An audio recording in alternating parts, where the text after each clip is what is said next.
Hej alle sammen. Vi har lavet en lille video omkring den talløse tallinje. Og vi vil gerne prøve at illustrere, hvordan den kan bruges i indskoling og mellemtrinnet til at starte med. Og vi har en elev her, der vil gå op og sætte tal på tallinjen.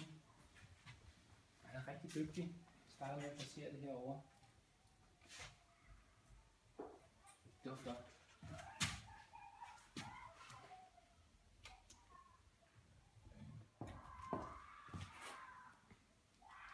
Ja, det var fint. Tak skal du have. Og her, der kan man så som klasse begynde at snakke omkring, ja, det er jo fint nok, der står 1 og 3 og 4, men måske skulle man også begynde at overveje afstanden imellem tallene som klasse og som elev. At her, der skal selvfølgelig være total, nu er der lige lovligt langt mellem 3 og 4. Så måske skulle 4 have den der afstand mellem 1 og 2, 2 og 3 og 3 og 4. Godt. En anden rigtig god øvelse, det kunne være at placere forskellige objekter på tallinjen. Det kunne være prikker, det kunne være andre figurer fra dagligdagen.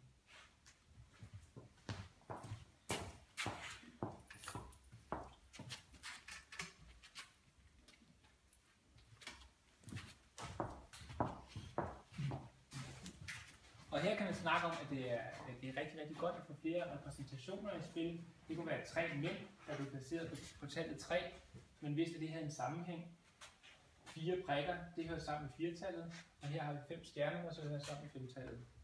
Men igen det her med, at eleverne de får sådan en sammenhæng imellem, at 5 ting hænger sammen med 5-tallet. Det er nok mest til nede i børneklasse og 1. klasse. Godt. En anden ting, man kan bruge en tallinje til, det er jo også et ganske simpelt regnestykke som 3 plus 3. Her starter på tallet 3, og så kan man tælle op 1, 2, 3, og så vil det blive 6. Her kan man så på tallinjen illustrere afstanden fra 0 til 3. Den er så dobbelt så stor op til 6. En anden måde at bruge tallinjen på, er ved at bruge den her afstand, der er mellem 0 og 3, 3-tallet, 0 op til 3, og så afstanden fra 0 op til 6. Og så se de to her, de to tallinjer, tallinjer skal lægge sammen. Så tager vi den afstand her og lægger til den afstand her. Og så lander vi op på 9. Godt. Noget jeg selv har haft rigtig stor succes med, det er at lave tallinjen med brøker, og vi er 6. klasse. For at de ligesom får en fornemmelse af de her brøker, hvordan de bliver placeret på en tallinje. De får en fornemmelse af, at 5/5, det er altså en hel. De får en fornemmelse af, at en 1/5, det er også 20%, og det er 0,20. Dem, der har rigtig svært ved matematik, de har utroligt svært ved at forstå, hvor sådan en som 6/5 skal placeres henne.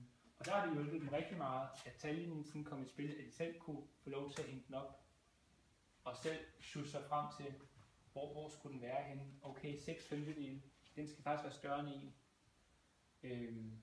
Sammenhæng mellem procent og decimaltal og en brøk, den synes jeg også bliver illustreret rigtig godt på den her måde her. Det håber jeg, vi bruger. Vi er vældig begejstrede for den her tallinje. Derfor har vi fået indkøbt, så hver lærer, mellemtrin og indskoling kan få sådan et redskab selv.